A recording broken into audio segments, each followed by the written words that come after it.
নমস্কার, আমি ডায়েটিশিয়ান শ্রেয়া চক্রবর্তী।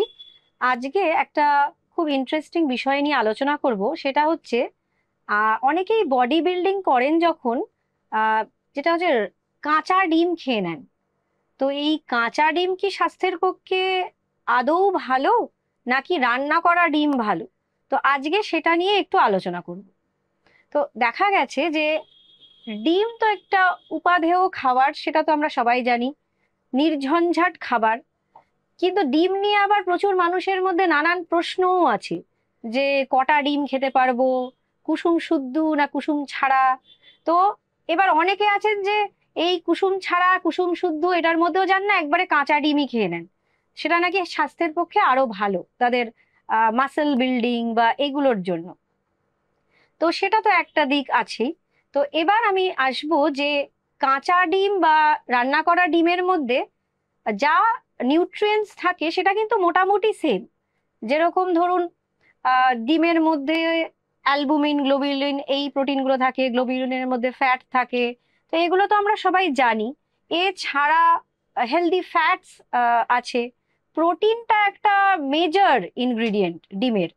তো এগুলো তো আছেই, তাছাড়া থাকে হচ্ছে ভিটামিন, মিনারেলস। আর এই ডিমের মধ্যে কিছু মানে আই প্রোটেক্টিং অ্যান্টিঅক্সিডেন্টসও থাকে। তো মোটামুটি দেখা গেছে কাঁচা ডিম বা আহ, রান্না করা ডিম দুটোর মধ্যেই মোটামুটি সিমিলার ইনগ্রিডিয়েন্টসই থাকে। কিন্তু এই কাঁচা ডিমের খাওয়ার সাথে সাথে যেরকম হেলথের একটা বেনিফিট তো আছেই, যেরকম এর মধ্যে থাকে কোলিন। কোলিন কিন্তু ব্রেন হেলথ, হার্ট হেলথের জন্য খুব ভালো। আবার এর মধ্যে থাকে কিছু কিছু যেরকম জিয়াজ্যান্থিন, লুটিন, এই কিছু অ্যান্টি অক্সিডেন্ট, যেগুলো দেখা গেছে বয়সকালে যখন চোখ খারাপ হয়ে যায় বেশিরভাগ মানুষের, তারা যদি এটা রেগুলার খান এই কাঁচা ডিম, দেখা গেছে তাদের কিন্তু মানে আইটা খুব ভালো থাকে, মানে চোখটা ভালো থাকে মোটামুটি দেখা গেছে। কিন্তু সেটা তো রান্না করা ডিমের মধ্যেও তো সেই ব্যাপারটা থাকছে।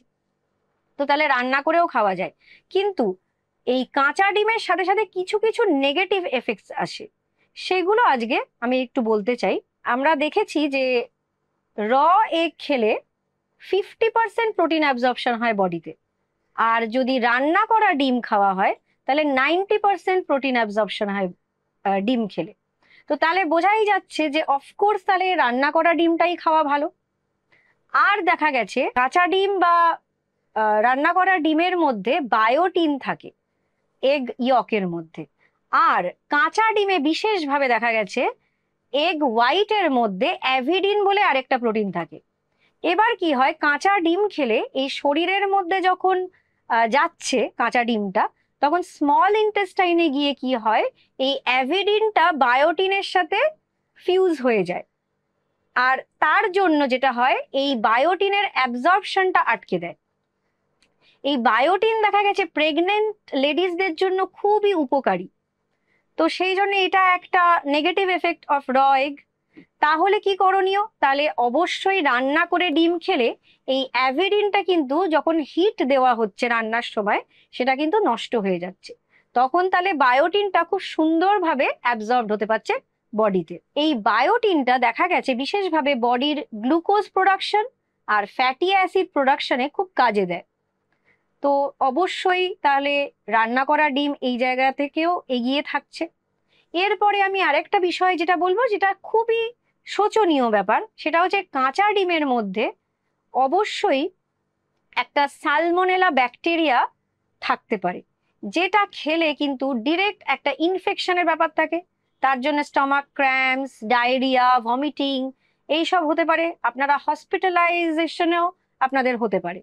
তো সেই জন্য অবশ্যই রান্না করে ডিমটা খাওয়াটা তাহলে সেফ। তাহলে সেক্ষেত্রে দেখা গেছে অনেক ক্ষেত্রেই কিন্তু এই সালমোনেলা ব্যাকটেরিয়াটা ক্ষতিগ্রস্ত হয়ে শেষ হয়ে গেছে। তাহলে সেটা বডিতে অতটা এফেক্টিভ হবে না। কিন্তু যদি একান্তই আপনাদের কাঁচা ডিম খেতেই হয়, তাহলে অবশ্যই প্যাস্চুরাইজ ডিম খান। অথবা এই ডিমটা যেন ভালো করে ধোয়া হয়, সেই ধোয়া ডিমটা খাওয়া উচিত। বা এর হ্যান্ডলিং এ যেন কোনো সমস্যা না থাকে, মানে আপনাদের হাত যেন ভালো করে ধোয়া হয়। তাহলে অবশ্যই কাঁচা ডিমটাও কখনো কখনো খাওয়া যায়। ডিমে এমনিতে দেখা যায় যে 167 মিলিগ্রাম অফ ডায়েটারি কোলেস্ট্রল থাকে।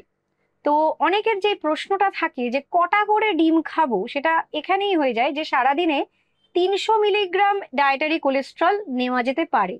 তাহলে সেক্ষেত্রে দিনে 2টো ডিম, যদি অন্য কোনো সমস্যা না থাকে, লাইক আপনাদের কোলেস্ট্রল সমস্যা আছে, হাই কোলেস্ট্রল, হাই ট্রাইগ্লিসারাইড, বা আপনারা প্রচুর ওবিসিটির শিকার হয়েছেন, তাহলে সেক্ষেত্রে সেটা মেপে খাওয়াই ভালো। কিন্তু একজন নর্মাল পার্সন যে বেশ ফিজিক্যালি ফিট, এক্সারসাইজ করছেন, সে কিন্তু 2টো ডিম অনায়াসে সারাদিনে খেতে পারেন।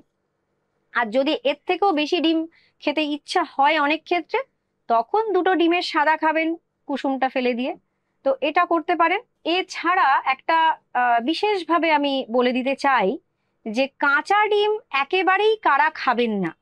1 নম্বর হচ্ছে ছোট ছোট বাচ্চারা, যাদের একটু ইমিউনিটিটা কম থাকে, আর তারা এখনো তাদের বডি সেভাবে অনেক প্যারাসাইট, ব্যাকটেরিয়া এদেরকে চেনে না। তো সেই জন্য অনেক ক্ষেত্রেই তাদের কিন্তু কাঁচা ডিম না খাওয়াই ভালো। ডিমটা গলা ডিম বা মানে লেস পোচ ডিমও খাওয়া কিন্তু তাদের উচিত নয়। একদম বেশ হার্ড বয়েলড ডিম, ভালো করে রান্না করা ডিম কিন্তু বাচ্চাদের খাওয়া উচিত। এই সেম ক্যাটাগরিতে পড়েন হচ্ছে প্রেগনেন্ট লেডিজরা। আগেই আমি বলেছি যে প্রেগনেন্ট লেডিজরা কেন কাঁচা ডিম খাবেন না। প্লাস এমনিতেও একটু ইমিউনিটি ডিপ্রাইভড হয় প্রেগনেন্ট লেডিজরা, তো সেই কারণে অবশ্যই কাঁচা ডিম খাবেন না। ওল্ড মানে যারা বয়স্ক পার্সন, তারাও কিন্তু কাঁচা ডিম খাবেন না, কারণ তাদেরও কিন্তু একটু ইমিউনিটির সমস্যা থাকতে পারে। তো সেই জন্য এই সব মানুষেরা খাবেন না। আদারওয়াইজ যারা বেশ ভালো রকম এক্সারসাইজ করছেন বা তাদের ডায়েটিশিয়ানরা তাদের বলছেন, অবশ্যই প্যাস্চুরাইজ বা হাই কোয়ালিটি এগ, কখনো কখনো যদি দরকার হয় কাঁচা ডিম খেতে পারেন। তবে মনে রাখবেন যে কাঁচা ডিম থেকে যা যা নিউট্রিশন ফ্যাক্টস আপনারা পাচ্ছেন শরীরের জন্য, সেম কিন্তু রান্না করা ডিম থেকেই পাচ্ছেন, আরো বেটার কোয়ালিটিতে। নমস্কার।